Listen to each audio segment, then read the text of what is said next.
আসসালামু আলাইকুম। কেমন আছেন সবাই? আপনারা দেখছেন আপনাদের প্রিয় চ্যানেল তাকওয়ার আলো। আজ আপনাদের জন্য নিয়ে এসেছি একটি হৃদয়ে দাগ কাটার মতো ইসলামিক গল্প, নূরের জ্যোতি। গল্পের সারসংক্ষেপ। আকিদা চেয়েছিল এক আধুনিক ও স্টাইলিশ স্বামী, কিন্তু ভাগ্যের লেখন তার বিয়ে হয় সহজ সরল ও দিনদার আরিফ সাহেবের সাথে। বিয়ের পর আকিদা স্বামীকে মেনে নিতে পারেনি।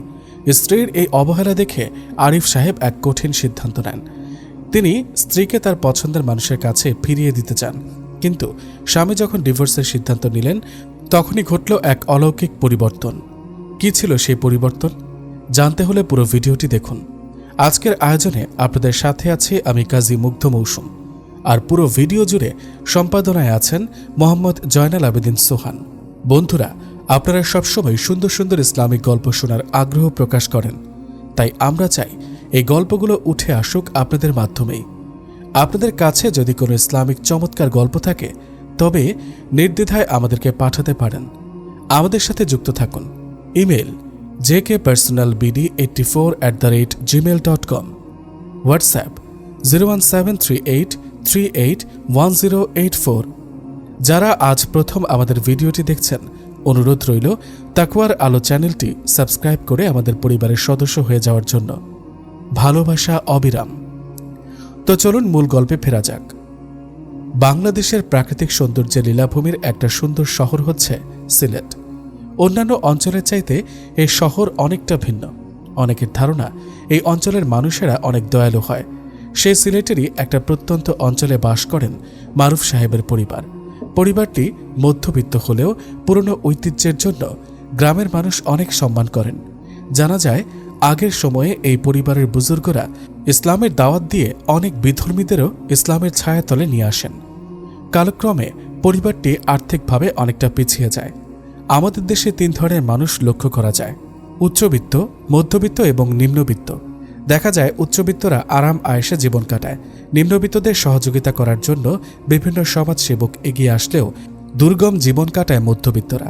তারা না কাউকে মুখ ফুটে কিছু বলতে পারে, আর না কিছু করতে পারে। স্ত্রী ও সন্তান নিয়ে একটি ছোট পরিবার মারুফ সাহেবের। আল্লাহর প্রতি বরাবরের মতোই তাদের পূর্ণ বিশ্বাস রয়েছে। পরিবারের অভাব অনটনকে তারা সহজভাবেই মেনে নেন, কখনো ভেঙে পড়েননি। তারা এটাই ভাবেন, আল্লাহ যা করেন তা বান্দার মঙ্গলের জন্যই করেন। সর্বক্ষণ নিজেদের আল্লাহর ইবাদতে নিয়োজিত রাখতেই স্বাচ্ছন্দ্য বোধ করেন। প্রতিবেশীদের লাঞ্ছনার ও অধিক শিকার হয়েছেন তাদের।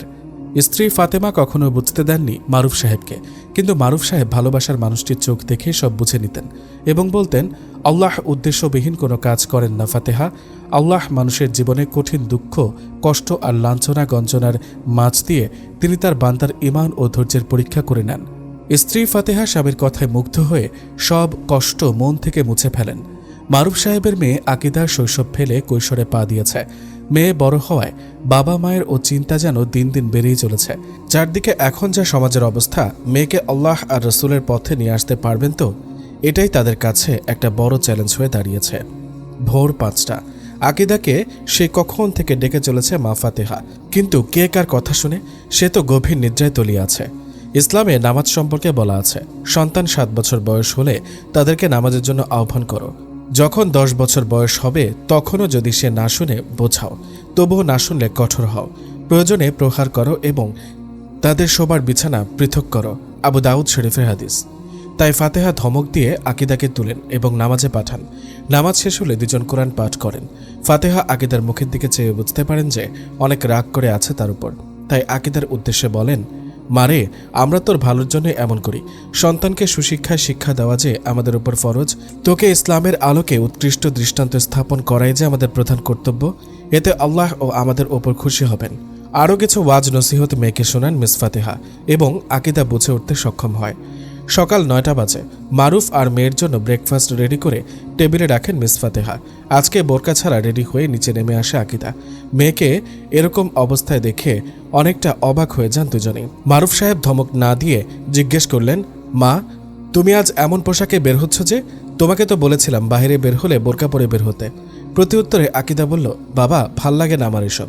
আমার ফ্রেন্ডরা কত সুন্দর ড্রেস পরে আসে, কত সুন্দর লাগে তাদের, আর আমার ঘরে এত সুন্দর ড্রেস থাকা সত্ত্বেও আমি পরতে পারি না। আমার ফ্রেন্ডরা আমাকে নিয়ে মশকরা করে অনেক। প্লিজ আব্বু, আজকে আমাকে মানা করো না। আজকে স্কুলে একটা অনুষ্ঠান আছে, তাই আমি সাজগোজ করেছি। ফাতেহা কিছু বলতে যাবে তার আগেই মারুফ হাত দিয়ে ইশারা করেন কিছু না বলতে। সবাই ব্রেকফাস্ট করছে। মারুফ সাহেব টেবিলে রাখা খাদ্যগুলোর ঢাকনা সরিয়ে দেন। ইতিমধ্যে একটা মাছি এসে তাড়া করছিল বাটিতে রাখা পায়েসের মধ্যে। আকিদা বলল, বাবা ঢাকনা দিচ্ছ না কেন? দেখছো না মাছি তাড়া করছে। মারুফ সাহেব মেয়ের কোনো উত্তর না দিয়ে এক মনে খাবার খেয়ে উঠলেন। আকিদা কিছুটা আশ্চর্য হলো। তারপর মারুফ ফাতেহাকে ডেকে বললেন বোরকা নিয়ে আসার জন্য। আকিদা বলল, আব্বু আমি বলেছি তো আব্বু, আজ আমি বোরকা পরব না। মারুফ সাহেব বললেন, যেহেতু তুমি বোরকা পরবে না সেহেতু আমি সেটা কোনো পরহেজগার মহিলাকে দিয়ে দেব। আকিদা চুপ হয়ে রইল, কিছু বলল না। মেয়েকে নিয়ে বাইক নিয়ে রওনা হলেন স্কুলের উদ্দেশ্যে। স্কুলে নিয়ে নামাতেই কিছু বখাটে ছেলেরা তাকে দেখে শীষ বাজায়। মারুফ সাহেব খুব রেগে যান, তাই তিনি অফিসে না গিয়ে স্কুলের ভিতরে প্রবেশ করেন এবং মেয়ের দিকে নজর রাখেন। এবং দেখতে পান কিছুক্ষণ পরই ছেলেরা আকিদার সাথে কথা বলতে আসে আর খুব বাজে কথা বলে। এতে আকিদা খুব নার্ভাস ফিল করে। আকিদা কেঁদে ওঠে। তখন মারুফ সাহেব আসেন আর ছেলেরা পালিয়ে যায়। মারুফ সাহেব বোরকা আকিদার হাতে দিলেন আর বললেন, নাও এটা পরো। আব্বু তুমি এখানে? আব্বু জানো ছেলেরা আমাকে বাজে বকেছে। আব্বু আমি সরি, তোমার অবাধ্যতা করাই আজ এমনটা হয়েছে। আমি সব দেখেছি, আগে এটা পরে এসো তারপর বলছি। আকিদা ওয়াশরুমে গিয়ে বোরকা পরে আসে। আকিদা আসার পর মারুফ সাহেব বললেন, মনে আছে সকালের ঘটনা? আমি খাবারগুলো খোলা রেখেছিলাম, তাই মাছি এসে তাড়া করেছিল। যদি ঢাকনা দিয়ে রাখতাম তাহলে মাছি এসে তাড়া করতো না। ঠিক তেমনই পর্দা নারীকে হেফাজত করে। পর্দা করলে পুরুষরা কখনো খারাপ দৃষ্টিতে ভ্রুক্ষেপ করবে না তোমার নিকট। নারীর নারীত্ব পর্দার অন্তরালে শঙ্খিত ফুলের মতো, সুস্বাদু ফলের মতো পূর্ণতা লাভ করে তাকে ধন্য করে, সমাজকে সুন্দর, সুখ ও শান্তিময় করে তোলে। আকিদা অনুতপ্ত হয় এবং তার ভুল বুঝতে পারে এবং ক্ষমা চায় মারুফ সাহেবের নিকট। তখন তিনি বলেন, তুমি আল্লাহর কাছে তওবা করো যাতে আর কখনো এমন না হয়। আকিদা আল্লাহর নিকট তওবা করে। মারুফ সাহেব ডাক দিলেন ওই ছেলেদের। ছেলেরা ভয় পেলে তিনি আবার ডাক দেন। তখন তাদের উদ্দেশ্যে বলেন, আল্লাহ নারীদের অনেক সম্মান দিয়েছেন এবং নারীরা কেউ তোমাদের মা, কেউ বোন, কেউ মেয়ে, তাই তাদেরকে সম্মান করো। আর আল্লাহ নর নারীর উভয়কে পর্দার আদেশ দিয়েছেন, তাই আমাদের উচিত আমাদের দৃষ্টি সংযত রাখা। এই বলে মেয়েকে নিয়ে বাসায় চলে আসেন। সেদিন আর অফিসে যাননি মারুফ সাহেব। তারপর দুপুরের খাবার খেলেন সবাই মিলে। ইতিমধ্যে আকিদার খালাতো ভাই আর তার কিছু বন্ধু তাদের বাসায় আসে। মিস ফাতেহা তাদের আপ্যায়ন করেন। বেলা গড়িয়ে আসলো, সূর্য মামার রেস্ট নেওয়ার পালা। চারদিকে আজানের মনোমুগ্ধকর ধ্বনি শোনা যাচ্ছে, আর এদিকে আকিদার খালাতো ভাই ফোন নিয়ে বসে আছে।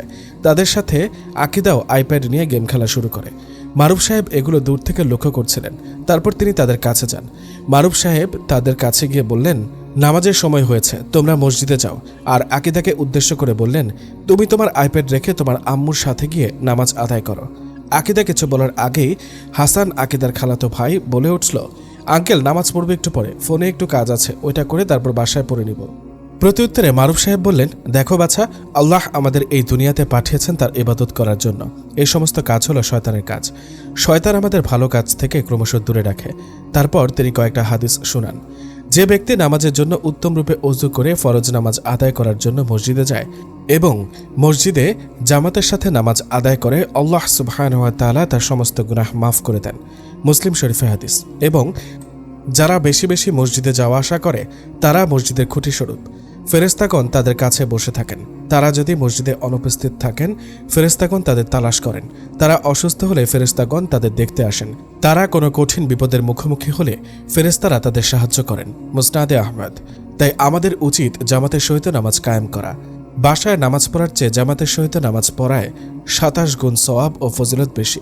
মুসলিম শরীফে হাদিস। অতঃপর হাসান বিষয়টা অনুধাবন করতে পারে এবং দুনিয়ার মোহ ছেড়ে পরকালের চিন্তা ভাবনা তার মধ্যে বিরাজ করে। মারুফ সাহেব মাশাআল্লাহ বলে ওঠেন এবং সবাই মসজিদের দিকে অগ্রসর হন। এদিকে ফাতেহা নামাজ পড়া শেষ করে আর একজন প্রতিবেশী মহিলা তার নিকট আসলেন এবং বললেন, ফাতেহা তুমি জানো পাশের ফ্ল্যাটে রহিমা বেগম তোমার নামে অনেক বাজে মন্তব্য করেছে। তোমার নাকি এত বছর পর যৌবনে ঠেলা দিচ্ছে, আরেক সন্তান এত বছর পরে নিচ্ছ, আরও কত কি বলছে। 3 মাস চলছে, যদিও এটা গোপন রেখেছিল ফাতেহা, কিন্তু যতদিন যাচ্ছে বাচ্চাটি বাড়ার কারণে পেট বড় হচ্ছে, সেটাকে আর ঢাকতে পারেননি। ফাতেহা কথা থামিয়ে দেয় মহিলাটির এবং বলে, আমাকে নিয়ে কে কি বলল তাতে আমার কোনো আক্ষেপ নেই, আল্লাহ সবই দেখছেন, কিন্তু আপনি ওনার বিষয়ে যা বলছেন তা গীবতের পর্যায়ে পড়ে। উনি আমাকে সমাজে হেয় প্রতিপন্ন করার লক্ষ্যে আমার অনুপস্থিতিতে আমার দোষ ত্রুটি বর্ণনা করছেন। এতে তিনি আমার গীবত করছেন। আর এই যে আপনি ওনার অনুপস্থিতিতে আমাকে ওনার বিপক্ষে বলছেন, এতে আপনিও গীবতে উপলক্ষিত হলেন। গীবত ব্যভিচার হতেও গুরুতর অপরাধ। গীবত পরনিন্দার চর্চা না থাকলে একটি সমাজ এমনিতেই চমৎকার ভ্রাতৃত্বপূর্ণ ও ভালোবাসাময় হয়ে ওঠে। এছাড়া মানুষের দোষ গোপন রাখার দ্বারা আল্লাহর কাছেও মর্যাদাবান হওয়া যায়। আল্লাহ আমাদের তৌফিক দান করুন, আমিন। ফাতেহার কথা শেষ হলে মহিলাটি বলে ওঠে, তোমাকে কিছু বলাই বৃথা। মুখ ভেঙচি কেটে চলে যায়। ফাতেহা একটি দীর্ঘশ্বাস ফেলেন। 7 মাস পর আজ নতুন আরেকটি মুখ পৃথিবীতে আসার সময় হলো। দীর্ঘ 15 বছর পর ফাতেহা দ্বিতীয়বারের মতো মা হলেন। এর আগে অনেকবার চাইলেও আল্লাহ এর হুকুম হয়নি। প্রতিবেশী মহিলারা তাকে নিয়ে অনেক আলোচনা করে, বাজে বাজে কথা বলে, কিন্তু তিনি কিছু বলতেন না। খুব কষ্ট পেলেও নিজের মনোবল হারাননি। ফাতেহা আর মারুফ সাহেব খুব খুশি আজ। আল্লাহ এতদিনে তাদের দিকে চেয়েছেন, তাদের মনের আশা পূরণ করেছেন। সেদিন তাদের বাসায় আকিদার ফুপু আসেন। ভাইয়ের মেয়ে হওয়াতে ভীষণ মন খারাপ হয় তার। ছেলে বংশের প্রদীপ এবং ছেলেরা পরিবারের হাল ধরতে পারে। এতদিন পর সন্তান জন্ম দিলে তাও এই কালো মেয়ে হতে হলো। মেয়েকে নিয়ে অনেক বাজে কথা বলেন সবার সম্মুখে। ফাতেহার খুব মন খারাপ হয় আকিদার ফুপুর কথায়। ফাতেহা বলে ওঠেন, আপনি কোনো মেয়ে সন্তানকে কিছু বলার আগে নিজে ভেবে দেখবেন, আপনি আদৌ মেয়ে? আমার শাশুড়ি তো আপনাকে লালন পালন করে বড় করেছেন। আর হ্যাঁ, এখানে আপনার চিন্তা করার কোনো কারণ নেই। তাকে আমরা অবহেলা করতে পারি না। আর আল্লাহ আমাদের এতদিন পর একটা সন্তান দিয়েছেন। তিনি না চাইলে শত চেষ্টা করে আমরা সন্তান পেতাম না। পৃথিবীতে কত অগণিত মানুষ এমন রয়েছে যাদের সম্পদের কোনো অভাব নেই, কিন্তু তা ভোগ করার জন্য কোনো আপনজন নেই। হাজার চেষ্টা, সাধনা এবং কামনা করেও তারা সন্তান লাভ করতে পারছে না। আবার কত অসংখ্য লোক দেখা যায় যারা কামনা না করেও বহু সংখ্যক সন্তানের জনক, কিন্তু তাদের যথেষ্ট পরিমাণ সম্পদ নেই। তাই বলতে হয়, সন্তান হওয়া না হওয়া একমাত্র আল্লাহর পক্ষ থেকে এক বিশেষ নিয়ামত। কোরআন মাজিদে ইরশাদ হয়েছে, আকাশমণ্ডলী ও পৃথিবীর আধিপত্য আল্লাহরই। তিনি যা ইচ্ছা সৃষ্টি করেন। তিনি যাকে ইচ্ছা কন্যা সন্তান দান করেন এবং যাকে ইচ্ছা পুত্র সন্তান দান করেন, অথবা দান করেন পুত্র ও কন্যা উভয়, এবং যাকে ইচ্ছা তাকে করে দেন বন্ধ্যা। তিনি সর্বজ্ঞ, সর্বশক্তিমান। সূরা শুরা আয়াত 49-50। আকিদা উপযুক্ত জবাব পেয়ে আর কিছু বলতে পারলেন না। লজ্জিত হয়ে মাথা নিচু করে রাখলেন। সবাই মিলে বাচ্চা শিশুটির নাম রাখলেন সাবিহা। সাবিহা জন্ম হওয়ায় আকিদার অনেক পরিবর্তন লক্ষ্য করলেন মিস ফাতেহা। খাওয়া দাওয়া ঠিকমতো করে না, নিদ্রাহীনতায় ভুগে, প্রচণ্ড রাগী ভাব চেহারায় এবং একা থাকতে চায় সারাক্ষণ। সাবিহার কাছেও আসে না একবারও। এসব দেখে মিস ফাতেহা চিন্তায় পড়ে গেলেন। ভাবলেন, মেয়েটার হঠাৎ কি হলো? তিনি আকিদাকে ডাক দিলেন। প্রথমে কাছে না আসলেও পরে পরবর্তীতে আসে। ফাতেহা জিজ্ঞেস করলেন, কি হয়েছে মা তোর? বিষণ্ণতা ছাপ কেন চোখে মুখে? প্রত্যুত্তরে আকিদা যা বলল শুনে অন্তরটা কেঁপে ওঠে ফাতেহার। মা, এত বুড়ো বয়সে একটা কালো মেয়ে পৃথিবীতে এনেছো কেন? দেখতে কত বিচ্ছিরি লাগে। ও আমার বোন হওয়ার যোগ্য নয়। ও কালো মেয়েকে তোমরা আদর করো, আমাকে একটুও ভালোবাসো না এখন। ফাতেহা সজোরে গালে একটা থাপ্পড় দেন আকিদাকে। আকিদা কেঁদে ওঠার আগেই ফাতেহার চোখে পানি টলমল করে ওঠে। তোর কি মাথা খারাপ হয়েছে? কি বলছিস সেগুলো? সাবিহানা তোর বোন? বোনকে নিয়ে কেউ এরকম কথা বলে? কেউ বলে না, আমি বলি। আমি দেখছি তো, ওর জন্মের পর থেকে আমাকে তোমরা একটুও ভালোবাসো না। আর ওই মেয়েটার জন্য আমাকে তুমি মারলে? ফাতেহা নিজেকে সামলিয়ে বললেন, দেখ মা, তুই না আমাকে সবসময় বলতি, আম্মু আমার কোনো ভাই বোন নেই কেন? আমি খেলাধুলা করতে পারি না, আমার একটা ভাই অথবা বোন চাই। দেখ, তোর এখন বোন আছে, এখন তো তোর খুশি হওয়ার কথা। আর কাউকে কখনো হেয় করে দেখতে নেই রে মা। আল্লাহর সৃষ্টিকে কখনো ছোট করে দেখতে নেই। জানিস, অহংকারী ব্যক্তি নিজেকে অন্যের তুলনায় শ্রেষ্ঠ মনে করে। এই কারণে সে সাধারণ মানুষের সাথে উঠা বসা, পানাহার ও কথাবার্তা বলাকে নিজের মর্যাদা খেলাপ মনে করে। যখন সে মানুষের সাথে মিলিত হয় তখন কামনা করে যে মানুষ তাকে সম্মান করুক। ওই কারণে আল্লাহ তাআলা দাম্ভিক ও অহংকারী ব্যক্তিকে পছন্দ করেন না। কোরআন মাজিদে ইরশাদ হয়েছে, আল্লাহ কোনো উদ্ধত অহংকারীকে পছন্দ করেন না। সূরা লোকমান আয়াত 18। হিংসা বিদ্বেষ মারাত্মক ক্ষতিকর। রাসূলুল্লাহ সাল্লাল্লাহু আলাইহি ওয়াসাল্লাম ইরশাদ করেন, তোমরা হিংসা থেকে নিবৃত্ত থাকবে, কেননা হিংসা নেক আমলকে খেয়ে ফেলে। যেমনইভাবে আগুন লাকড়িকে জ্বালিয়ে নিঃশেষ করে দেয়। তাই আল্লাহর কাছে সবসময় মাথা নত করে রাখতে হবে নিজেকে। আল্লাহ সুন্দরকে কুৎসিত আর কুৎসিতকেও সুন্দর করে দিতে পারেন মুহূর্তেই, কারণ তিনি যে সর্বশক্তিমান। আমাদের ঐক্যবদ্ধ হয়ে থাকতে হবে রে মা। আকিদা মায়ের মুখে এসব কথা শুনে কান্না করে মাকে জড়িয়ে ধরে আর বলে, আম্মু, আমার ভুল হয়ে গেছে। ফাতেহা বললেন, আল্লাহর কাছে ক্ষমা চাও। আর আরেকটা কথা জেনে রাখো, যেই পরিবারের সদস্যরা একে অপরের প্রতি শ্রদ্ধাবান ও সহানুভূতিশীল, সেই পরিবারের শান্তি ও সম্প্রীতি বজায় থাকে। আকিদা নিজের ভুল বুঝতে পেরে সাবিহাকে কোলে নেয় আর অনেক আদর দেয়। এটা দেখে খুশি হয়ে মিস ফাতেহা হাত তুলে আল্লাহর নিকট দোয়া করেন মেয়ের জন্য। দেখতে দেখতে 1 বছর হয়ে গেল। সাবিহা 1 বছরে পদার্পণ করল। মারুফ সাহেব এতিমখানা ছেলেদের দাওয়াত দিলেন দুপুরে তাদের বাসায় আহারের জন্য। তাই দুপুরে তারা আসলে নিজ হাতে তিনি তাদেরকে খাবার পরিবেশন করিয়ে দিলেন এবং মিলাদ আর সিন্নিরও আয়োজন করলেন। তারপর মসজিদের ইমাম সাহেব দোয়া করলেন সাবিহার মঙ্গলের জন্য। তারা প্রতি বছর আকিদার জন্মদিনেও একই কাজ করে এসেছেন।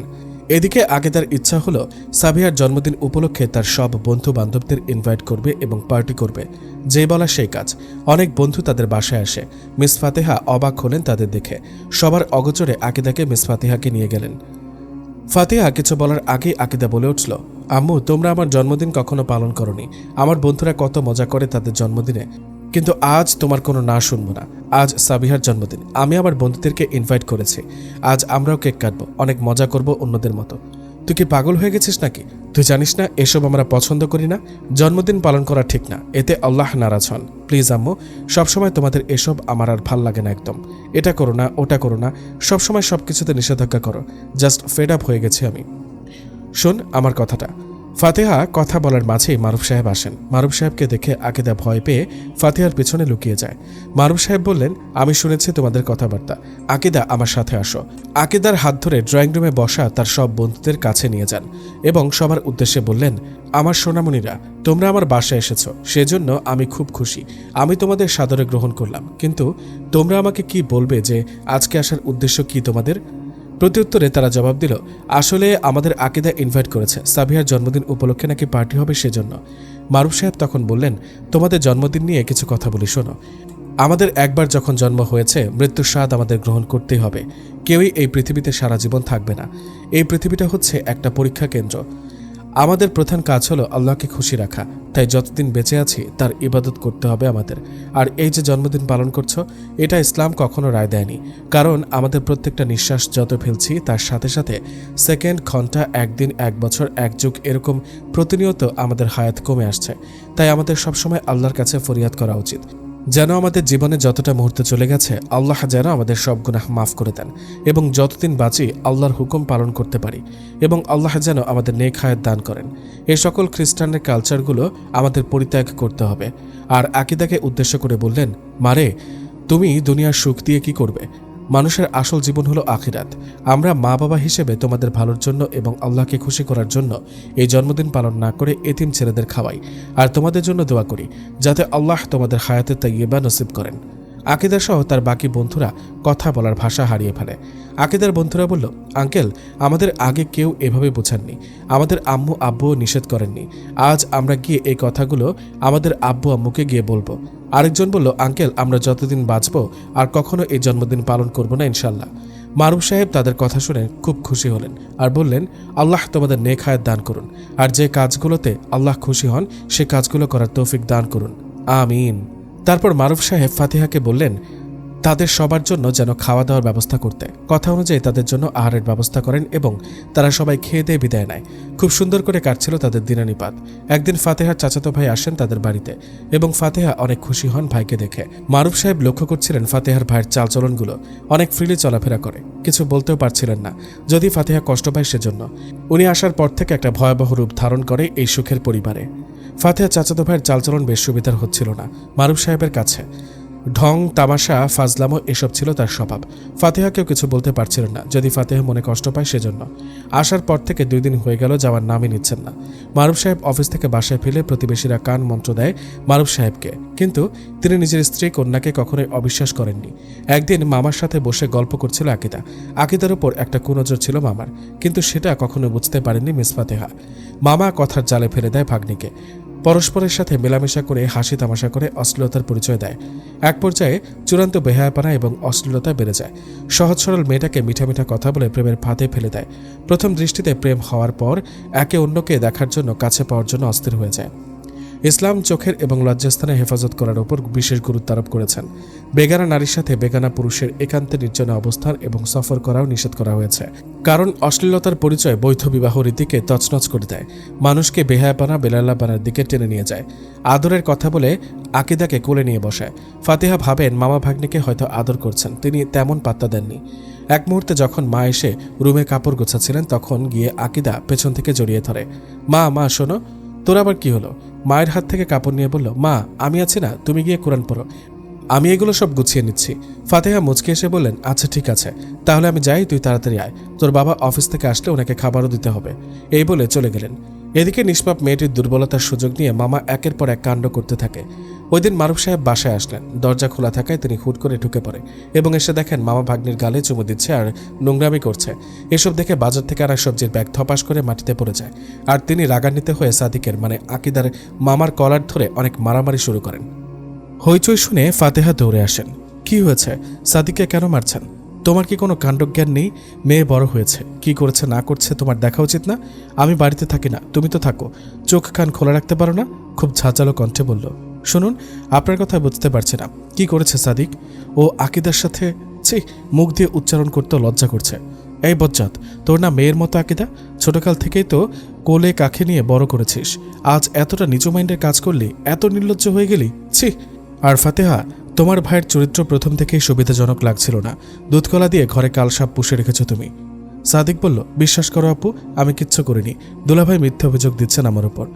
ফাতেহা বলল, চুপ কর, তোর দুলাভাইকে আমি চিনি, উনি কখনো মিথ্যা কথা বলেন না, তোকে আমি এত বিশ্বাস করতাম আর তুই বিশ্বাসঘাতকতা করলি। ফাতেহাকে উদ্দেশ্য করে মারুফ সাহেব বললেন, ফাতেহা তুমি জানো না, কোরআনে মহান আল্লাহ বলেন, আমি যখন কোনো জনপদকে ধ্বংস করে দিতে চাই তখন সে জনপদ লোকেদের ঢিল দেয়, এতে তারা পাপাচারে ব্যাপকভাবে নিয়োজিত হয়ে যায়, তারপর তাদের পাপের কারণে তাদেরকে ধ্বংস করে দেওয়া হয়। রাসূলুল্লাহ সাল্লাল্লাহু আলাইহি সাল্লাম বলেছেন, কোনো বেগানা নারী পুরুষ যেন একান্তের সাক্ষাৎ না করে, কারণ তৃতীয় ব্যক্তি হিসেবে শয়তান তাদের নিকট উপস্থিত হয়।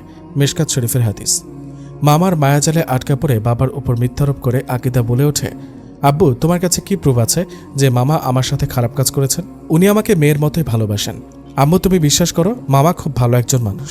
ফাতেহা কি বলবেন কিছু বুঝতে পারছেন না, কার কথা বিশ্বাস করবেন? করুণ দৃষ্টিতে তাকান মারুফ সাহেবের দিকে। আকিদার কথা শুনে মারুফ সাহেব থ হয়ে যান। প্রেম মানুষকে এত অন্ধ করে দেয় তার জানা ছিল না। খুব রাগ হয় মারুফ সাহেবের। তিনি সবার উদ্দেশ্যে বললেন, তোমরা চলে যাও আমার বাসা থেকে। ফাতেহা বলল, কি বলছেন আপনি? আমি কোথাও যাব না আপনাকে ছাড়া। কি শুরু করলেন দুলাভাই?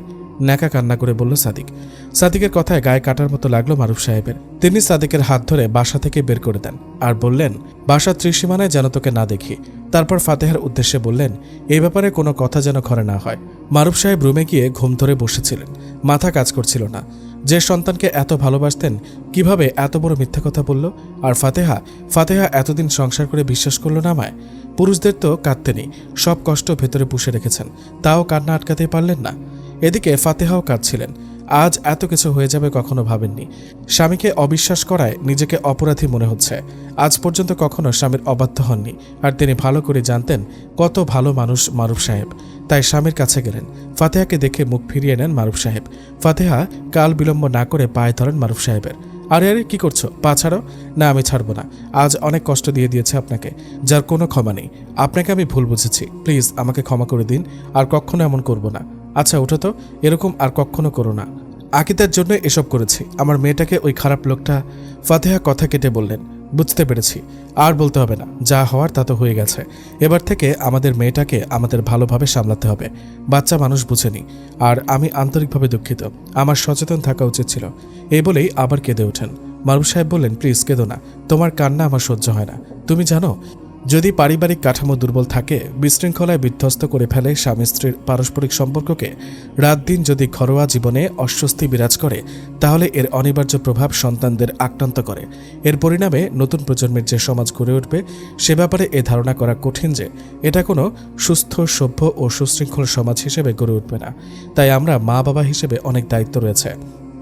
আমাদের একে অপরের প্রতি বিশ্বাস, ভরসা থাকতে হবে, কারণ সন্তানরা আমাদের দেখেই কিন্তু শিক্ষা অর্জন করবে। ফাতেহা অঝর নয়নে কাঁদছে। মারুফ সাহেব বুকে জড়িয়ে নেন আর বলেন, আমি ক্ষমা করে দিয়েছি তোমায়, আর আল্লাহ যেন আমাদের ক্ষমা করে দেন। চলো আমাদের মেয়ের কাছে যাই। তারপর দুজন আকিদার কাছে গেলেন, গিয়ে দেখলেন হাঁটুর মধ্যখানে মুখ গুজে রেখে ফুপিয়ে কাঁদছে। তারপর মারুফ সাহেব আকিদার কাছে গিয়ে কাঁধে হাত রাখলেন। মারুফ সাহেবকে দেখে ভয়ে আরও কাঁদা শুরু করে আকিদা। মারুফ সাহেব বললেন, কেঁদো না মা, তুমি ভালো করে জানো যে তুমি মিথ্যা বলেছ, কিন্তু তুমি হয়তো এটা ভুলে গেছো আল্লাহকে কেউ কিছু লুকাতে পারে না, তিনি সব জানেন আর দেখেনও। কথাবার্তা ও কাজকর্মে মিথ্যার আশ্রয় গ্রহণ করা এবং মিথ্যার সাক্ষ্য প্রদান করা গুরুতর অপরাধ। মিথ্যা মানুষকে জাহান্নাম পর্যন্ত পৌঁছিয়ে দেয়। রাসূলুল্লাহ সাল্লাল্লাহু আলাইহি ওয়াসাল্লাম ইরশাদ করেন, তোমরা মিথ্যা থেকে দূরে থাকবে, কেননা মিথ্যা পাপাচার পর্যন্ত পৌঁছিয়ে দেয়, আর পাপাচার জাহান্নাম পর্যন্ত পৌঁছিয়ে দেয়। ব্যক্তি যখন অনবরত মিথ্যা বলতে থাকে তখন আল্লাহর নিকট তাকে মিথ্যাবাদী রূপে লিপিবদ্ধ করা হয়। এমনকি মিথ্যা কথা বলা মুনাফিকের নিদর্শনও বটে। আকিদা কেঁদে ওঠে এবং বলল, আব্বু, আমাকে মামা হুমকি দিয়েছিলেন, সেজন্য আমি মিথ্যা বলতে বাধ্য হই। আমার ছবি নিয়ে উনি আমাকে ব্ল্যাকমেল করেছিলেন। আর আব্বু, আপনি যা দেখেছেন তা সত্যি, আমি আসলে বুঝিনি, কিন্তু যখন বুঝতে পারি উনি নোংরামি করছেন তখন আমি এসব থেকে দূরে সরে যেতে চাইলে উনি আমাকে ব্ল্যাকমেল করা শুরু করেন। আব্বু, বিশ্বাস করুন আমায়। আকিদা কেঁদে ওঠে। আকিদার কথা শুনে করুণ দৃষ্টিতে মারুফ আর ফাতেহা একে অপরের দিকে তাকান। ফাতেহা বলে ওঠেন, ভাইয়ের কাছে কি এখনো ছবি রয়েছে তোর? আম্মু। এই কথা শোনা মাত্রই ফাতেহার মাথা ঘুরে যায়, তিনি ফ্লোরে পড়ে যান। মারুফ সাহেব আর আকিদা মিলে ওনাকে বিছানায় শোয়ায়। কিছুক্ষণ পর হুঁশ ফিরলে ফাতেহা কেঁদে ওঠেন। মারুফের উদ্দেশ্যে বলেন, কি করব এবার আমরা? কিভাবে মেয়ের জীবনটা বাঁচাবো? মারুফ সাহেব নিজেকে সামলিয়ে বললেন, চিন্তা করো না, আল্লাহ সমস্যা দিলে তার সমাধানও দিয়ে রাখেন, আমাদের সেটাকে খুঁজে বের করতে হবে। পরের দিন ফাতেহা গেলেন বাপের বাড়ি এবং আকিদাকে রেখে গেলেন বাড়িতে, এবং ওই বাড়িতে গিয়ে কারোর সাথে কথা না বলে সোজা চলে যান সাদিকের রুমে। গিয়ে দেখেন সাদিক রুমে নেই এবং টেবিলের মাঝে রাখা তার ব্যবহার করা ফোনটা তিনি হাতে নিয়েই রান্নাঘরের উদ্দেশ্যে চলে যান এবং চুলায় ফেলে দেন। তখন ফাতেহার আম্মু বললেন, এ কি করলি তুই? সাদিকের ফোন তুই চুলায় ফেলে দিলি কেন? এখন তো সে এসেই রেগে যাবে। সেটা আমি দেখে নিব আম্মু, ওর সাথে আমার অনেক বোঝাপড়া রয়েছে বাকি। কিছুক্ষণ পর সাদিক ফোন না পেয়ে চিল্লাচিল্লি করছিল। ফাতেহা তার কাছে যান আর বলেন, ফোন আমি জ্বালিয়ে দিয়েছি। মানে কেন? কাঁপা কাঁপা গলায় বলল, কেন জানতে চাস? ধৈর্য ধর, বুঝতে পারবি। কি বলছো তুমি আপু? সাবধান, আমাকে একদম আপু ডাকবে না, তুই আমার ভাই হওয়ার যোগ্য না। কিছুক্ষণের ভেতর মারুফ সাহেব পুলিশ নিয়ে আসেন। বাড়ির সবাই অনেকটা অবাক হয়ে যায়। তড়িঘড়ি করে বাড়ির সবাই আসেন আর ফাতেহাকে সবাই জিজ্ঞেস করেন, হঠাৎ পুলিশ কেন বাড়িতে? সেটা আমাকে জিজ্ঞেস না করে সাদিককে জিজ্ঞেস করো। কিরে সাদিক, বল। দাঁড়া, তোকে বলতে হবে না, আমি বলছি। ঠাস করে 2 গালে চড় দেন ফাতেহা আর বলেন, আকিদা তোর মেয়ের মতো, ওর সাথে নোংরামি করতে একটু বাদল না তোর? কি বুঝেছিস তুই এসব করে পার পেয়ে যাবি? কখনোই না, তোর তো পরকাল দিয়ে কোনো ভয় নেই। তুই আমার মেয়ের সাথে যে ব্ল্যাকমেল করেছিস, আল্লাহ যে একজন আছেন সেটা কি ভুলে গিয়েছিস? রাসূল সাল্লাল্লাহু আলাইহি সাল্লাম বলেন, যে ধোঁকা দেয় সে আমার উম্মতের গণ্য হবে না। আখিরাতে তোর ব্যবস্থা তো আল্লাহ করবেনই, দুনিয়াতে এখন তোর পাপের সাজা ভোগ করার সময় এসেছে। মারুফ সাহেব বললেন, ইন্সপেক্টর সাহেব, ওকে এমন শাস্তি দিবেন যাতে করে ওকে দেখে ওর দলের মতো যত মানুষ আছে তারা যেন এসব খারাপ কাজ করতে 100 বার ভাবে। তারপর সাদিককে নিয়ে চলে যায় পুলিশ। টেনশনের বোঝা কিছুটা হলেও লাঘব হয়। তারপর বাড়ির মানুষগুলো বলাবলি করতে থাকে এই বিষয় নিয়ে। তখন মারুফ সাহেব সবার উদ্দেশ্যে বলেন, আমরা সমাজে বসবাস করি, সমাজের কোনো মানুষ যেন অপরাধ করে সামাজিক শান্তি ও শৃঙ্খলা নষ্ট না করে, এটাই সকলের কাম্য। তাই আমাদের উচিত ঐক্যবদ্ধ হয়ে বসবাস করার এবং সাদিকের মতো মানুষের এরকম অপরাধ করার সুযোগ না দেওয়া। তারা আমাদের সমাজকে নষ্ট করে তোলে। আমাদের সবার উচিত আমাদের ঘরে আমাদের সন্তানের প্রতি খেয়াল রাখা, তারা কি করেছে না করেছে এসব দিকে মনোযোগী হওয়া, আর তাহলেই আমরা সুন্দর সমাজ সৃষ্টি করতে পারব। সাদিককে পুলিশের হাতে তুলে দিয়ে মারুফ সাহেব বাড়ি ফেরার পথে রওনা দিলেন। দিনটা ছিল জুম্মাবার, মানে শুক্রবার। বিভিন্ন মসজিদে ওয়াজ ফরমাচ্ছেন ইমাম সাহেবরা। পথিমধ্যে তিনি দেখলেন 2 জন যুবক মসজিদে না গিয়ে ধূমপান করছেন এবং একে অপরকে বলছে, দোস্ত, এই সিগারেটটাই এখন আমার মূল সম্বল। এই দুনিয়া আর ভাল লাগে না, মরে গেলে শান্তি, কেউ জ্বালানোর মতো আর থাকবে না, আর এসব ফাউল মার্কা ওয়াজ নসিহত শুনতে আর ভাল লাগে না। অপরজন বলল, দোস্ত, এসব আর ভাল লাগে না, আমি খুব খারাপ হব। এতদিন সবার অনেক ভালো করেছি, কিন্তু আমার ভালো কারো সহ্য হয় না। এবার আমার খারাপ দিকটা সবাই দেখবে, আমি আর কাউকে পরোয়া করি না। হাবিজাবি অনেক কিছু বলছিল 2 জন। মারুফ সাহেবকে দেখে তারা হাত থেকে সিগারেট ফেলে দিয়ে 2 জন সালাম করে। তিনি সালামের উত্তর দিয়ে বললেন, বাবারা, একটা কথা বলি, যদি তোমরা অনুমতি দাও। গ্রামের মানুষরা ওনাকে সম্মান করে, সেজন্য তারা উভয় বলল, জি চাচা, বলুন কি কথা। আমি রাস্তা দিয়ে হাঁটছিলাম, তখন তোমাদের কথাগুলো কানে ভাসছিল। তোমরা কি জানো, পৃথিবীতে আমরা যাই করি না কেন, পরকালে আমাদের আল্লাহর নিকট জবাবদিহি করতে হবে। এই যে তোমরা বলছো মরে গেলেই শান্তি, দুনিয়া আর ভাল লাগে না, অন্যজন বলছো এখন থেকে খারাপ রূপ দেখবে সবাই, কিন্তু এতদিন দুনিয়াতে থেকে কি কিছু আমল করেছ? কি নিয়ে আল্লাহর নিকট হাজির হবে? দুজন চুপ হয়ে রয়েছিল, কারণ তাদের কাছে উত্তর দেওয়ার মতো কিছু ছিল না। তারপরেও তাদের একজন বলল, জানি চাচা, কিন্তু দুনিয়াতে থাকার চাইতে মরে যাওয়াই ভালো। এতদিন এত কিছু করেও মরিনি, আল্লাহ এখন নেবেন বলে মনে হয় না। এসব ভয় করে আর লাভ কি? যতদিন আছি নিজের মতো করে চলে নেই, মরার পর আল্লাহ যা ইচ্ছা করবে না হয়। মারুফ সাহেব প্রত্যুত্তরে বললেন, ইসলামের যাবতীয় বিধিবিধান ও আদর্শের ওপর নিজেকে সুদৃঢ় হওয়া আবশ্যক। মৃত্যু সকলের জন্যই অবধারিত, এতে কোনরূপ সন্দেহের অবকাশ নেই, কারণ মৃত্যুর পর আরেকটি জীবন শুরু হবে। তখন দুনিয়ার কাজের জন্য আল্লাহর নিকট জবাবদিহি করতে হবে, এবং সে জীবনে পুরস্কার কিংবা শাস্তি, সফলতা কিংবা ব্যর্থতা ইহকালের কর্মকাণ্ডের উপরে নির্ভরশীল। এ কথার বিশ্বাসী মানুষকে পার্থিব জীবনে সত্য পথের অনুসারী বানায়। তাই আখিরাতে বিশ্বাস করো এবং পাপ কাজ থেকে বিরত থাকো। আল্লাহ যে কাজগুলো পছন্দ করেন সেগুলো করো। চাচা, আমরা অনেক গুনাহের কাজ করেছি, আমাদের কি কখনো আল্লাহ ক্ষমা করবেন? একটা মা তার সন্তানকে যতটুকু ভালোবাসেন তার চাইতে কোটি কোটি গুণ বেশি আল্লাহ তার বান্দাদের ভালোবাসেন। আল্লাহ বলেন, আমার বান্দা যদি পাহাড় পরিমাণ সমান গুনাহ করে কিন্তু তারপরেও আমার কাছে অন্তর দিয়ে ক্ষমা চায়, তখন আমি আমার বান্দাদের খালি হাতে ফিরিয়ে দেই না। তাই তোমরা যাই করে থাকো না কেন, আল্লাহর কাছে ক্ষমা চেয়ে ভালো কাজ করো। আল্লাহ অবশ্যই তোমাদের উপর খুশি হবেন। দুই বন্ধুর চিন্তাধারা মুহূর্তেই বদলে যায় এবং তাদের চোখ টলমল করে। অতঃপর মারুফ সাহেবকে ধন্যবাদ দিয়ে ওরা নামাজ পড়তে যায়। একটা ভালো কাজ করতে পেরেছেন বলে মারুফ সাহেবও খুশি হন। এভাবে আল্লাহর খুশির জন্য বিভিন্ন কাজ করে মানুষকে হেদায়েতের জন্য ইসলামের পথে নিয়ে আনার আপ্রাণ চেষ্টা করে চলেন অনবরত। চলে যায় অনেকগুলো বছর, শরীরটা প্রায় নেতিয়ে পড়েছে। মেয়েকে বিয়ে দেওয়ার টেনশনও খুব, যদিও আর্থিক অবস্থা তেমন ভালো না। আল্লাহ পৃথিবীতে জোড়ায় জোড়ায় মানুষকে পাঠিয়েছেন, আর তার হুকুম না হওয়া পর্যন্ত তো আর চাইলেও বিয়ে দেওয়া যায় না। কিছুদিন পর আকিদার জন্য একটা আলাপ আসে। পাত্র মসজিদে ইমামতি করেন, কিন্তু দেখতে কিছুটা শ্যামলা, তবে মনটা খুব ভালো। মারুফ আর ফাতিহার খুব পছন্দ হয়েছে। কিন্তু যখন আকিদাকে ছবি দেওয়া হয়, সে ডিরেক্ট না করে দেয়। তার ইচ্ছা এখনকার জেনারেশনের ছেলেদের বিয়ে করার, দেখতে স্মার্ট, হ্যান্ডসাম এসব হওয়া চাই। কিন্তু দুনিয়ার রূপ লাবণ্য যে বেশি দিনের না। আল্লাহ সুন্দরকে কুৎসিত বানাতে বেশি সময় লাগে না। রসুল সাল্লাল্লাহু আলাইহি সাল্লাম বলেন, নিশ্চয়ই আল্লাহ তোমাদের দেহ কিংবা তোমাদের আকৃতি দেখেন না, বরং তিনি তোমার অন্তর এবং আমল দেখেন। মারুফ সাহেব নিজের মেয়ের জীবন যাতে আলোকিত হয় সেজন্য ফাতিহাকে বলেন বোঝাতে, কারণ বিয়েতে মেয়ের মতামত নিতে হয়। কিন্তু তাই বলে এই নয় যে মেয়ের একটা ভুল সিদ্ধান্তের জন্য যাতে সারা জীবন আফসোস করতে হয়, এটা কোনো মা বাবাই চায় না। মিস ফাতেহা আবার গেলেন আকিদার রুমে, গিয়ে তাকে বললেন, দেখ মা, তোকে তো আমি জন্ম দিয়েছি, তাই খুব ভালো করে জানি যে তোর মাথায় এখন কি চলছে। আমরা কখনোই তোর খারাপ চাই না। তুই দুনিয়ার মোহে পড়ে চাচ্ছিস স্মার্ট ছেলেকে বিয়ে করবি, কিন্তু ইসলাম সম্পর্কে এসব ছেলেরা তেমন বেশি কিছু জানবে না। এমন স্বামী মেয়েরা চায় যাদের ইহকাল পরকাল দুটির সঙ্গী যেন হয় স্বামী। হাত তুলে সবসময় যাতে স্ত্রীর জন্য দোয়া করে। ইসলাম সম্পর্কে যারা অজ্ঞ তারা কিভাবে ইসলামিক রীতি রেওয়াজ মেনে চলবে? দেখ মা, একটা সম্পর্ক গড়তে যতটা সময় লাগে ততটা ভাঙতে লাগে না। আর বিয়ের সম্পর্কটা তো কখনোই না। বিয়ে অনেক পবিত্র সম্পর্ক। স্বামী স্ত্রীর সম্পর্কে অনেক রহমত থাকে। তুই অনেক বুদ্ধিমতী, আমি কি বলতে চাইছি বুঝতে পারছিস। ছেলেটা অনেক ভালো, রাজি হয়ে যা। এই বলে মিস ফাতেহা চলে যান রুম থেকে। মিস ফাতেহার কথায় আকিদার মেজাজটা গরম হয়ে যায়। মায়ের কথা শুনে আকিদার প্রচণ্ড রাগ হচ্ছিল, ওকে কোনো কথাই বলতে দিচ্ছিল না। আকিদার মনে হচ্ছিল মিস ফাতেহা ওনার ডিসিশনগুলো ওর উপর চাপিয়ে দিচ্ছেন।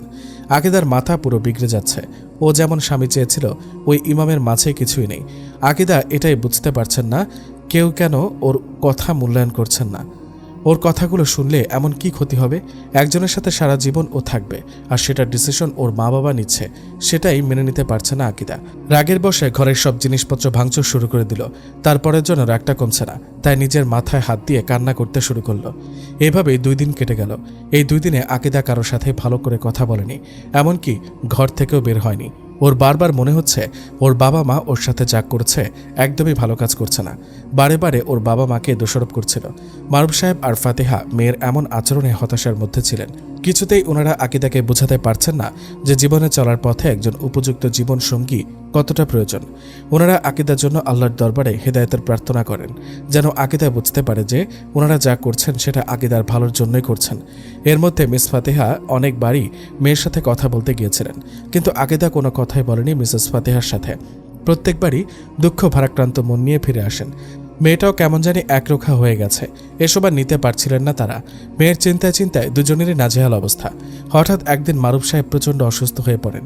মেয়ের চিন্তায় এতটাই মানসিক চাপে পড়ে যান যে শরীর একেবারে দুর্বল হয়ে পড়ছিল। বাবার অসুস্থতা শুনে আকিদা আর রাগ করে ঘরে বসে থাকতে পারেনি। যতই হোক বাবা তো। আকিদা ছুটে গেল বাবা মায়ের রুমে।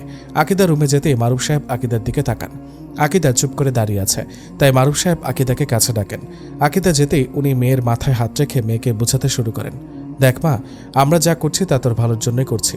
তুই অনেক ভালো থাকবি দেখিস। আমাদের প্রত্যেকের উচিত পরকালের জন্য সঙ্গী নির্ধারণ করা, যার সাথে জান্নাতেও একসাথে থাকা যায়। তুই যেমন পছন্দ করিস সেটা শুধু ইহকালের মোহ মাত্র, তাই মোহ ত্যাগ কর মা, জীবনে শান্তিতে থাকতে পারবি। আকিদা কিছু না বলে চুপ হয়ে বাবার কথাগুলো শুনল, কারণ এই মুহূর্তে ও পারবে না ওর বাবার উপরে কথা বলতে, কারণ এতে উনি যদি আরও অসুস্থ হয়ে পড়েন। তাই আকিদা মুখে কিছু না বলে শুধু মাথা নাড়িয়ে সম্মতি দিল। মারুফ সাহেব আবার বলতে শুরু করলেন, দেখ মা, আমার শরীরটা কয়েকদিন ধরে ভালো লাগছে না, কখন কি হয়ে যায় বলা যায় না। মেয়েদের উপযুক্ত পাত্রের হাতে তুলে দেওয়া সব বাবা মায়ের ফরজ কাজ, তাই আমি সুস্থ থাকতে আমার দায়িত্বটা পালন করে যেতে চাই মা, যাতে এই বোঝা নিয়ে মরতে না হয়। তাহলে যে আমি মরেও শান্তি পাবো না মা। আমি তোর খারাপ চাচ্ছি না, দেখবি আমি বলছি তোর অনেক ভালো হবে, তুই অনেক সুখী হবি। সেদিন তুই স্বীকার করবি আমরা যা করেছি তোর ভালোর জন্যই করেছি। আকিদা এবারও কিছু বলল না, শুধু নীরবে অশ্রু ঝরালো আর মাথা নেড়ে হ্যাঁ সম্মতি দিল। আকিদাকে চুপ দেখে আকিদার বাবা বলল, কথা দে মা, তুই এই বিয়েটা করবি। মারুফ সাহেব হাত বাড়িয়ে আছেন। আকিদার মাথায় যেন বাজ পড়ল। কি বলছে ওর বাবা এসব? ওয়াদা করতে হবে? আকিদার মাথায় নানা প্রশ্ন ঘুরপাক খাচ্ছে। আকিদা একবার ওর মায়ের দিকে তাকাচ্ছে, একবার ওর বাবার দিকে। দুজনেই ওর দিকে আশা নিয়ে তাকিয়ে আছে। তাই আকিদা এবার আর পারল না নিজের বাবা মায়ের আশা ভেঙে দিতে। যতই হোক সন্তান হিসেবে আকিদারও তো একটা দায়িত্ব থেকেই যায়। তাই আকিদাও আর না ভেবে ওর বাবার হাতে হাত রাখে আর বলে, বাবা, আমি ওয়াদা করছি, তোমরা যাকে আমার জন্য ঠিক বলে মনে করবে আমি তাকেই বিয়ে করব। এই কথায় আকিদার বাবা মা দুজনেই অনেকটা খুশি হয়ে যায়। তাদের বুকের ওপর থেকে যেন অনেক বড় একটা পাথর নেমে যায়। মারুফ সাহেব শান্তির একটা নিঃশ্বাস নেয়। আকিদাও ওর বাবা মায়ের রুম থেকে বেরিয়ে আসে। আকিদা নিজের বাবা মায়ের মুখের দিকে তাকিয়ে রাজি তো হয়ে যায়, কিন্তু মনে মনে প্রচুর কষ্ট পায়। কেন জানি এই সম্পর্কটা ও মেনে নিতে পারছে না, তবুও বাবা মায়ের জন্য মেনে নিতে হচ্ছে। ও জানে না জীবনে কখনো এই সম্পর্কটা ও মেনে নিতে পারবে কিনা। আকিদা বেডে শুয়ে কান্না করতে থাকে। এর কিছুদিন পরেই ধর্মীয়ভাবে আকিদার বিবাহ কার্য সম্পন্ন হয়। বিদায়ের সময় আকিদার যেন কষ্টে বুকটা ফেটে যাচ্ছে, ইচ্ছে হচ্ছে না যেতে। চিনে না জানে না এমন একটা মানুষের সাথে বিয়ে হয়ে গেল, না চাইতেও সবটা যেন কিরকম অদ্ভুত হয়ে গেল। অবশেষে আকিদা পৌঁছে গেল ওর শ্বশুর বাড়িতে। বাড়ির কিছু মানুষ ওকে নিয়ে ওর স্বামীর রুমে রেখে আসে। আকিদা কিছুতেই বিয়েটা মানতে পারছে না, যতই চেষ্টা করছে মন কিছুতে রাজি হচ্ছে না। তাই ওর ডিসিশন নিল সবটা ও ওর বরকে বলে দিবে। আকিদা খাট থেকে নেমে জানলার পাশে গিয়ে দাঁড়ালো। জানলা দিয়ে বাইরে তাকিয়ে রইল আর অপেক্ষা করতে লাগলো ওর বরের জন্য। কিছুক্ষণ পর কারো আসার আওয়াজ আসলো। আকিদা বুঝতে পারল এর বর আরিফ সাহেব এসেছেন। তাই ও আরেকবার মনে মনে কথাগুলো রিভাইজ করে নিল, যাতে সব কথাগুলো সুন্দর করে বলে দিতে পারে। আরিফ সাহেব আসতেই আকিদা ওনার সামনে গেল। ইমাম সাহেব রুমে ঢুকে সালাম দেন। আকিদা সালামের জবাব দেয়, তারপর বলে, আপনার সাথে আমার কিছু কথা ছিল। জানি না বিষয়টা আপনি কিভাবে নেবেন, কিন্তু তারপরেও আমাকে বলতে হবে। এই জন্য আমাকে পারলে মাফ করে দিবেন। আমি অনেক চেষ্টা করেছিলাম সব মেনে নিতে, কিন্তু পারছি না। দেখুন, এই বিয়ে পুরো কথা আকিদা বলতে পারল না। তার আগেই আরিফ সাহেব বললেন, আপনার কোনো কিছু বলার প্রয়োজন নেই। আপনার আব্বু আমাকে সব বলেছেন। আপনি এখানে আপনার মতো করে থাকুন, কেউ আপনাকে বিরক্ত করবে না।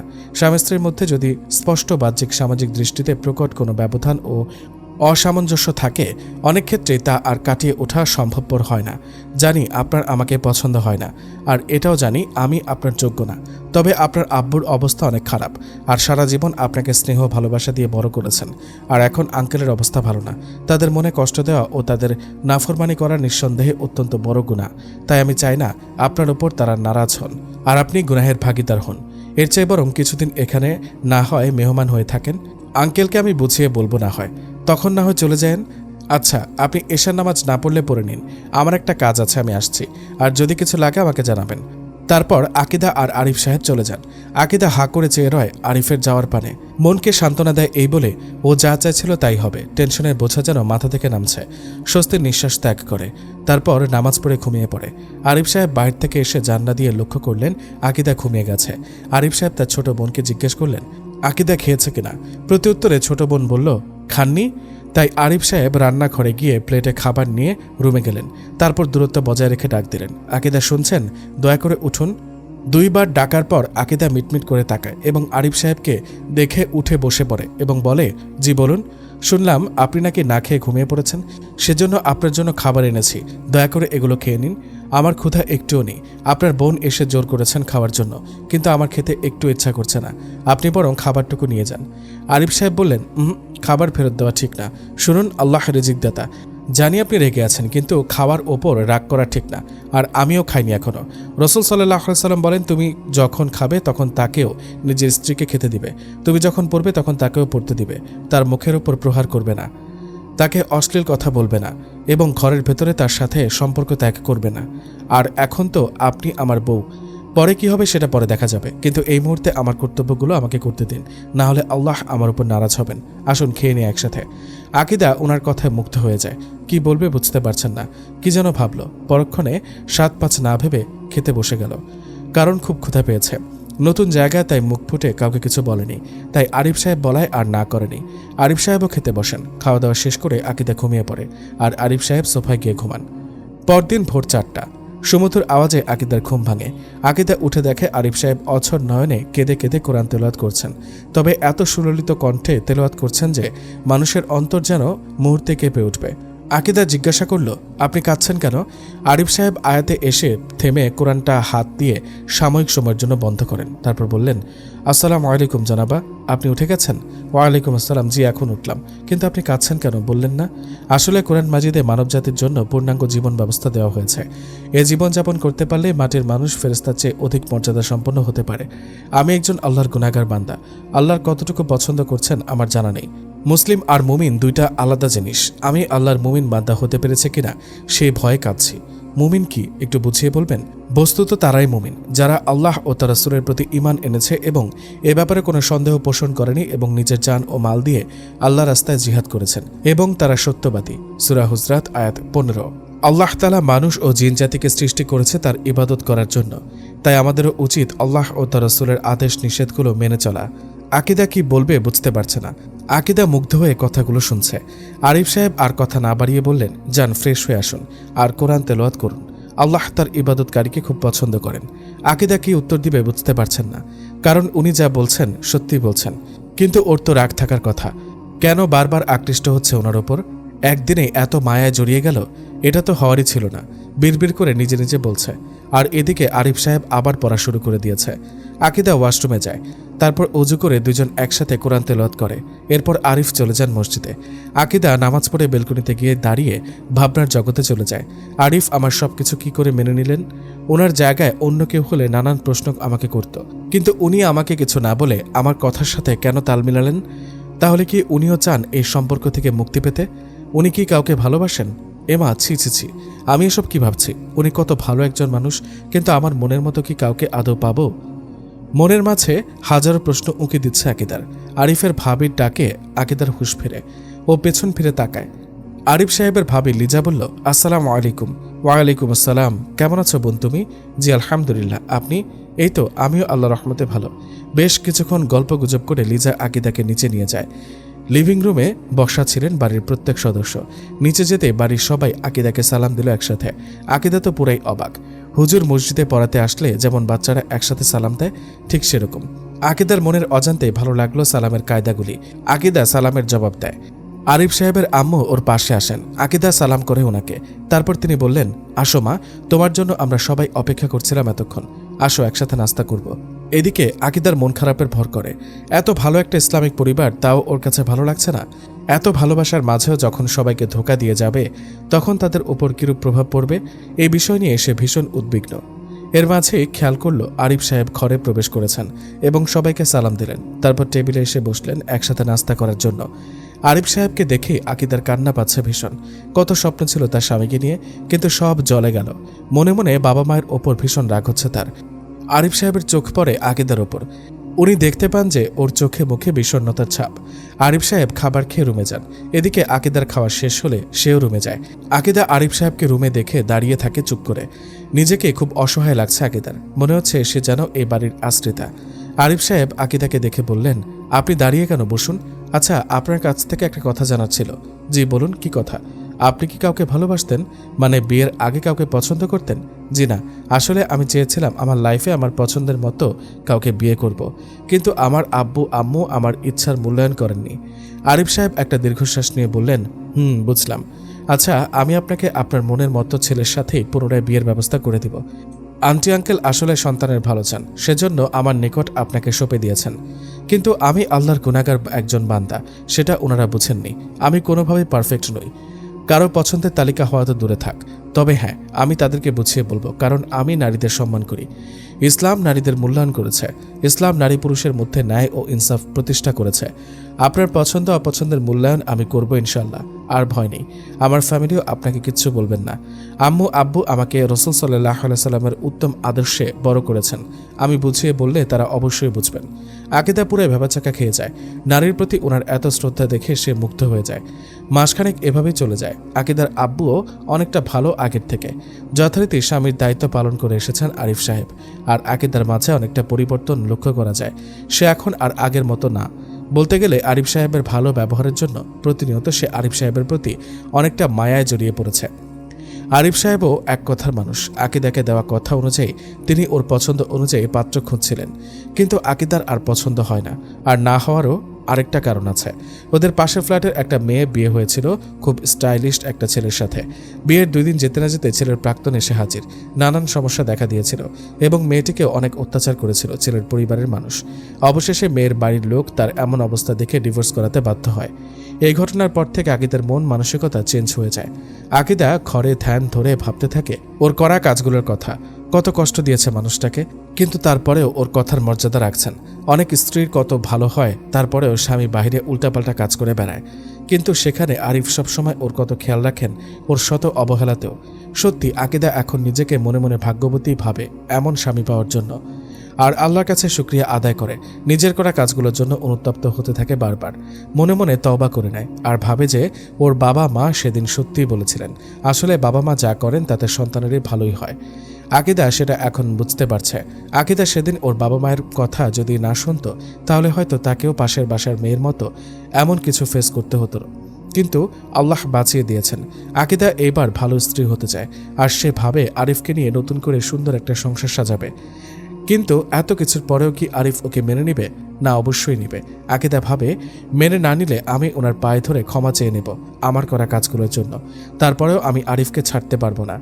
প্রথমে যদিও আরিফকে ভালোবাসিনি আকিদা, কিন্তু আরিফের ভালো ব্যবহার, আল্লাহর প্রতি আনুগত্য, স্ত্রী হিসেবে ওর খেয়াল রাখা আর ওর মর্যাদা রক্ষা করা, এইসব গুণগুলোর জন্য আকিদা আস্তে আস্তে আরিফকে ভালোবেসে ফেলে। আকিদার এখন এই অবস্থা যে ওর আরিফের জন্য সবকিছু করতে পারবে। ও মনে মনে ঠিক করলো আজকে আরিফকে সব কথা জানিয়ে দেবে।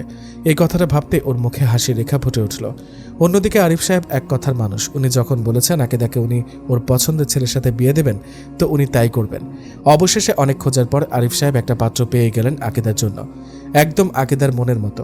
উনি এ বিষয়ে আকিদার সাথে কথা বলবেন বলে আকিদার কাছে যান, আর আকিদা রুমে আরিফ সাহেবের জন্য অপেক্ষা করে ওর মনের কথা বলবে বলে। হঠাৎ আরিফ সাহেব রুমে ঢুকেন, আর আরিফ সাহেবকে দেখেই আকিদা খুশি হয়ে যায়। আকিদা ছুটে আসে আরিফের কাছে কিছু বলার জন্য। মুখ খুলবে তখনই আরিফ বলে ওঠে, আমি আপনার জন্য একটা পাত্র পেয়েছি, একদম আপনার মনের মতো। এতদিনে আমি আমার কথা রাখতে পারছি, এজন্য আমি খুবই খুশি। এখন আমি আপনাকে তার হাতে তুলে দিতে পারলেই আমার ওয়াদা পালন করা হবে, আর কিছুদিনের মধ্যে ডিভোর্সটা করিয়ে নিব। এই কথা শুনে আকিদার মাথা ঘুরে গেল। আকিদার মাথায় বাজ ভেঙে পড়ল যেন। এটা কি শুনছে ও? বিয়ে? কিসের বিয়ে? আকিদা আজকে সবচেয়ে বেশি খুশি ছিল, আর সবচেয়ে বেশি কষ্টটাও আজকেই পেল। আকিদা ভেবেছিল আজকে আরিফকে সবকিছু বলে ওদের সম্পর্কটা স্বাভাবিক করে নেবে, কিন্তু আরিফ এটা ওকে কি শোনালো? আকিদার চোখ থেকে অশ্রু গড়িয়ে পড়ল। আকিদা কিছু বলছে না দেখে আরিফ সাহেব আবার বললেন, কি হলো, আপনি কিছু বলছেন না যে? আপনি কি খুশি নন? এবার তো আপনার পছন্দ মতো পাত্রই পেয়েছেন তাহলে। আকিদা আড়ালে নিজের চোখের পানি মুছে নিল, আর আরিফ সাহেবের দিকে ফিরে একটু অনিচ্ছায় হাসার চেষ্টা করে বলল, আমি অনেক খুশি। এখন তো পাত্র আমার পছন্দ মতো, আমি কেন খুশি হব না? আমি অনেক খুশি। আরিফ সাহেবের কাছে আকিদার কথাগুলো অস্বাভাবিক লাগলো। কোথাও যেন উনি একটা চাপা কষ্ট অনুভব করতে পারছেন, কিন্তু তারপরেও মুখে হাসি রেখে বললেন, ওকে, তাহলে আমি যত তাড়াতাড়ি সম্ভব বিয়ের ব্যবস্থা করছি। অনেক ধুমধাম করে আপনার বিয়ে দেব, যেমনটা আপনি চেয়েছিলেন। কোনো ত্রুটি রাখবো না ইনশাল্লাহ। মুহূর্তে মুখটা বিষণ্ণতায় ভর করে আকিদার। দুনিয়া যেন পুরো অন্ধকারে আচ্ছন্ন হয়ে গিয়েছে, কোনো কিছুই তার হাতের নাগালে নেই আর। তাই সে বলল, কিন্তু বাড়ির সবাইকে কি বলবেন? মানে আমি তো এই বাড়ির বউ, আর সবাই এসব বিষয় জানেও না। তাহলে? আরে সেসব নিয়ে আপনি ভাববেন না, সব আমার উপরে ছেড়ে দিন, আমি সব সামলে নেব। আর ওনারা সবটা জানার পর আপনাকে আটকাবে না, কারণ এই বাড়ির সবাই আপনার খুশি চায়। আপনি শুধু এখন নিজেকে তৈরি করুন আপনার পছন্দ সেই পাত্রের সাথে যাওয়ার জন্য। কিছুটা হাসার চেষ্টা করে বলল। এটা বলেই আরিফ সাহেব তাড়াহুড়ো করে বেরিয়ে গেলেন, কারণ ওনারও খুব কষ্ট হচ্ছিল। বড্ড ভালোবেসে ফেলেছিলেন আকিদাকে, কিন্তু এখন যে আর কিছুই করার নেই। আকিদা ওখানে বসে কাঁদতে থাকে, কষ্টে বুকে পাহাড় জমে গেছে। ওর ভালোবাসার কথাটা ভালোবাসার মানুষটাকে বলতে পারল না। এত কাছে থাকার পরেও এর চেয়ে কষ্টের আর কি হতে পারে। আকিদা বেডের উপর ঝাঁপিয়ে পড়ে আর একটা বালিশ মুখের উপর দিয়ে চিৎকার করে কাঁদতে থাকে। এতদিন একসাথে থাকতে থাকতে কখন যে মানুষটাকে ভালোবেসে ফেলেছে সেটা আকিদা বুঝতে পারেনি, আর এখন বুঝতে পেরেও কিছু করতে পারছে না। নিচে এসে আরিফ তার বাড়ির সবাইকে সবকিছু খুলে বলে। তার বাড়ির সবাই এসব শুনে পুরা শকড হয়ে যায়। হওয়াটাই স্বাভাবিক, সবকিছু সিনেমার মতো মনে হচ্ছে। আর এখন নাকি সিনেমার মতো বর তার বউকে অন্য ছেলের সাথে বিয়েও দেবে, ভাবা যায় এগুলো? আরিফ সাহেবের মা করুণ চাহনিতে বললেন, এসব কি বলছিস তুই আরিফ? আকিদা এই বাড়ির বউ আর তুই ওর স্বামী, সেখানে দ্বিতীয় বিয়ের কথা আসছে কোথা থেকে? মা, তোমাকে তো বললামই আকিদা আর আমার সব কথা।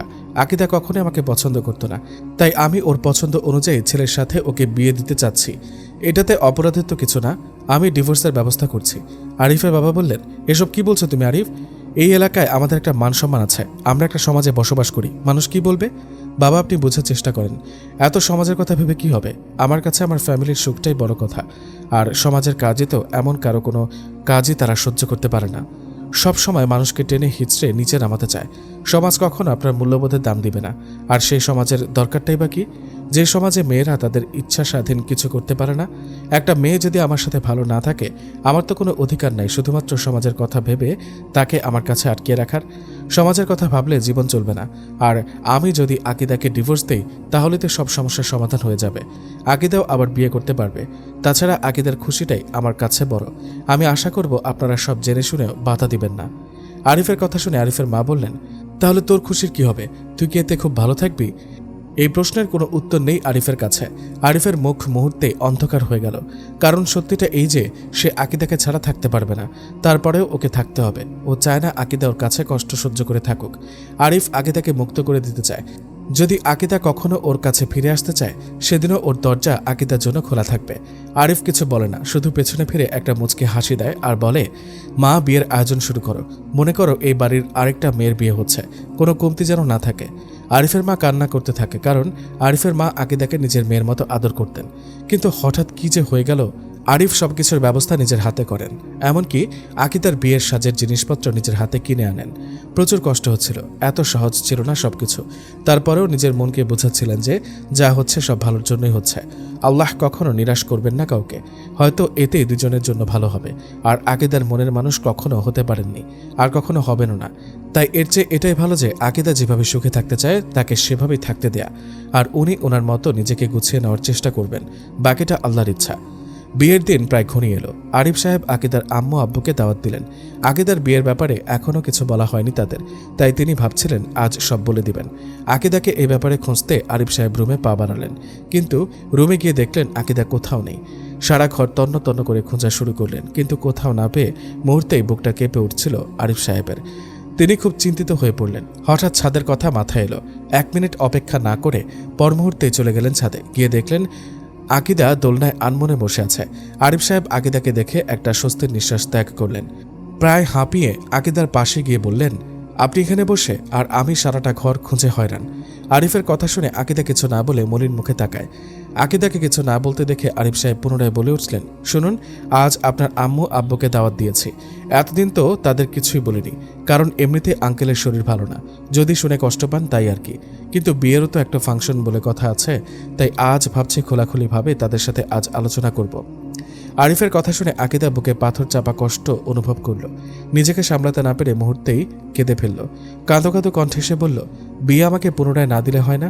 আমি এখানেই তো ভালো আছি। এরকম অস্পষ্ট কথার কোনো মানে বুঝে উঠতে পারছে না আরিফ। প্রত্যুত্তরে বললেন, দেখুন আকিদা, কারো জীবনের অপশন হয়ে থাকার চেয়ে তার কাছ থেকে চলে যাওয়াই অনেক অনেক ভালো। এতে অন্তত সম্মানটুকু থাকে। আপনি আমাকে নিয়ে ভালো নেই, আমি জোর করে আপনাকে বেঁধে রাখতে চাই না আমার জীবনে। তাই তো আমি নিজে থেকেই সবকিছুর ব্যবস্থা করছি। কিন্তু আপনার তো খুশি হওয়ার কথা, কাঁদছেন যে? আমি না আপনার স্ত্রী, তো আমাকে অন্যের হাতে তুলে দিচ্ছেন কেন? এবার আরিফ পুরাই ভেবাচাকা খেয়ে গেল, কারণ আরিফ সাহেব এতদিনে বুঝতে পারছিলেন যে আকিদা হয়তো তাকে পছন্দ করে, কিন্তু আকিদার মুখ থেকে শোনার খুব ইচ্ছা ছিল তার। আকিদা খুব চাপা স্বভাবের, তাই তাকে বোঝা আসলেই বড্ড দেয়। আরিফ সাহেব সহসা বললেন, আপনি কি চান পরিষ্কার করে বলুন তো? আকিদা অভিমানী কণ্ঠে বলল, আমাদের মুসলিম উম্মাহের আদর্শ হলেন হজরত মুহাম্মদ সাল্লাল্লাহু আলাইহি ওয়াসাল্লাম। তিনি কত ভালোবাসতেন ওনার স্ত্রীদের। রসুল সাল্লাল্লাহু আলাইহি সাল্লাম সম্পর্কে যত জেনেছি ততই মুগ্ধ হয়েছে। রসুল সাল্লাল্লাহু আলাইহি সাল্লাম বলেছেন, তোমাদের মধ্যে সেই ব্যক্তি উত্তম যে তার স্ত্রীর নিকট সর্বোত্তম। আর এদিকে আমার শহর আমাকে ছেড়ে অন্য কারো কাছে দিয়ে দিচ্ছে আমাকে। আকিদার এমন কথায় আরিফ সাহেব কি উত্তর দেবেন বুঝতে পারছেন না, যেন সবকিছু গুলিয়ে যাচ্ছে। খুশিতে মন যেন ভরে যাচ্ছে, তবুও নিজের খুশিকে একটু সংযত করে পাল্টা অভিমান নিয়ে বললেন, এই যে আমি কি করছি? আপনি তো বলেছেন আমাকে আপনার পছন্দ না।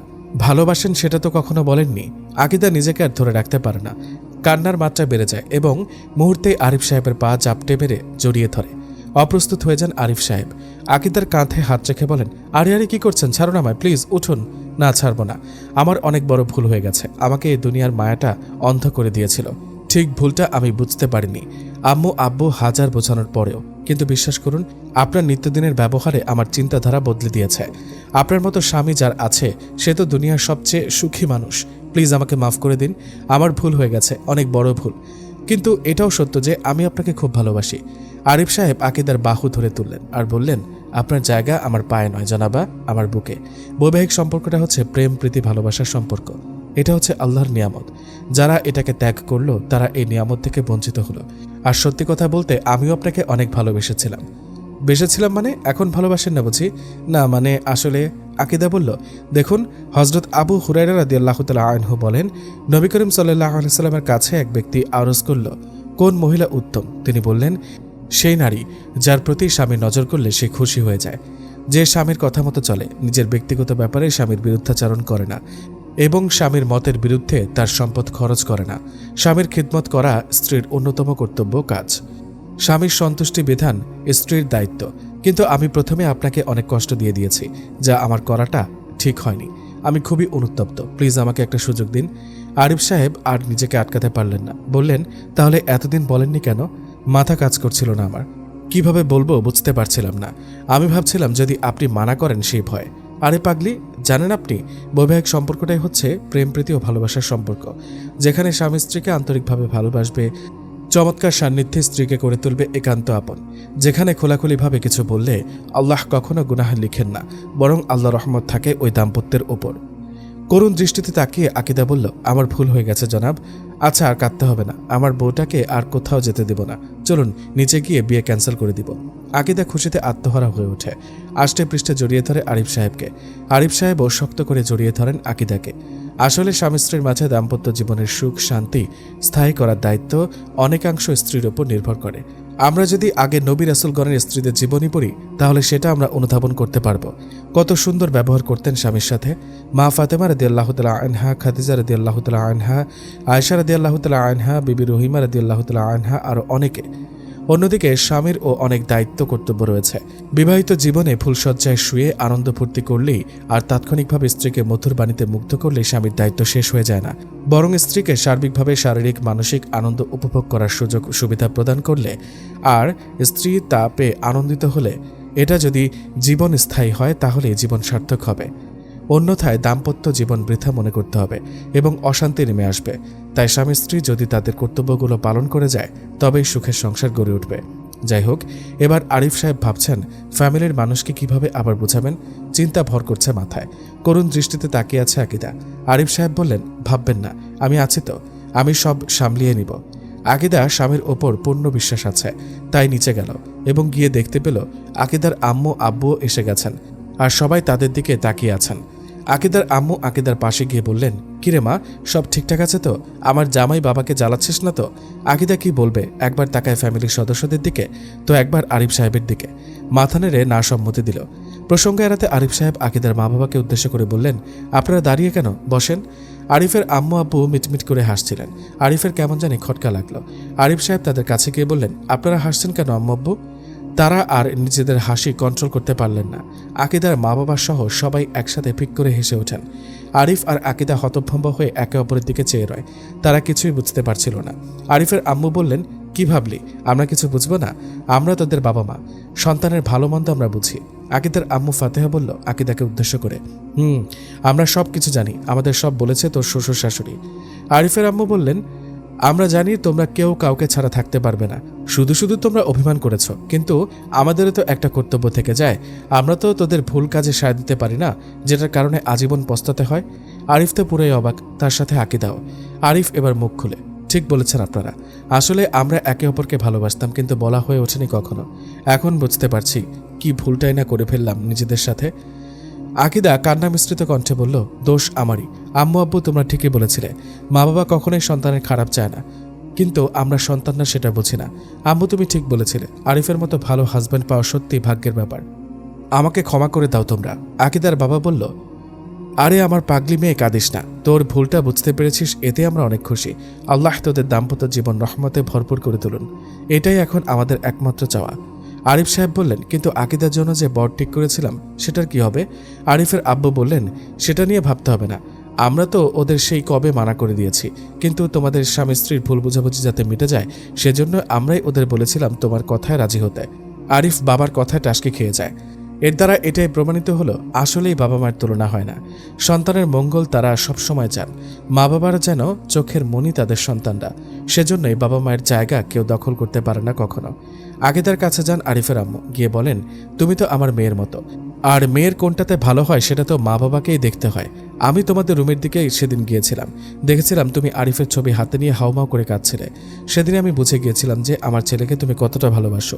তারপর আমি তোমার শ্বশুরের সাথে কথা বলি, এরপর থেকে আমরা বাদ দিয়ে দিই এই বিবাহ। তোমাদের সুখটাই যে আমাদের সুখ। আকিদা কেঁদে জড়িয়ে ধরে আরিফের আম্মুকে। কতজন মেয়ের ভাগ্যেই বা এরকম শাশুড়ি মেলে যে কিনা নিজের মেয়ের মতো ভালোবাসে। নিজের মেয়ের সুখ দেখে ফাতেহা আর মারুফ সাহেব চোখ দিয়ে আনন্দের উষ্ট্র গড়িয়ে পড়ে। আজ যেন তাদের সব কষ্ট সার্থক হলো। আর এদিকে আরিফ সাহেব তো মহা খুশি। সবাই দুপুরের খাওয়া দাওয়া শেষ করলে আরিফ সাহেব আকিদাকে রুমে নিয়ে যান আর বললেন, চলো দুজনে মিলে 2 রাকাত নফল নামাজ আদায় করে নিই। আল্লাহ না চাইলে কিছুই সম্ভব হতো না। আকিদা খুশিতে কি বলবে বুঝতে পারছিলেন না, শুধু কাঁদছিল আর সেটা ছিল আনন্দের। আরিফ সাহেব বলল, এই যে আমার পাগলি বউটা, কান্নাতে একদম কিন্তু মানায় না আপনাকে, বুঝলেন? ছোট করে একটা কপালে ভালোবাসার স্পর্শ এঁকে দেন। তারপর দুজনে নফল নামাজ আদায় করে আল্লাহর শুকরিয়া আদায় করে, আর এভাবেই তাদের দাম্পত্য জীবন খুশিতে ভরে ওঠে। ইসলামের বাণীসমূহ মানুষের নিকট পৌঁছে দেওয়ার দায়িত্ব নেন আরিফের সাথে সাথে আকিদাও।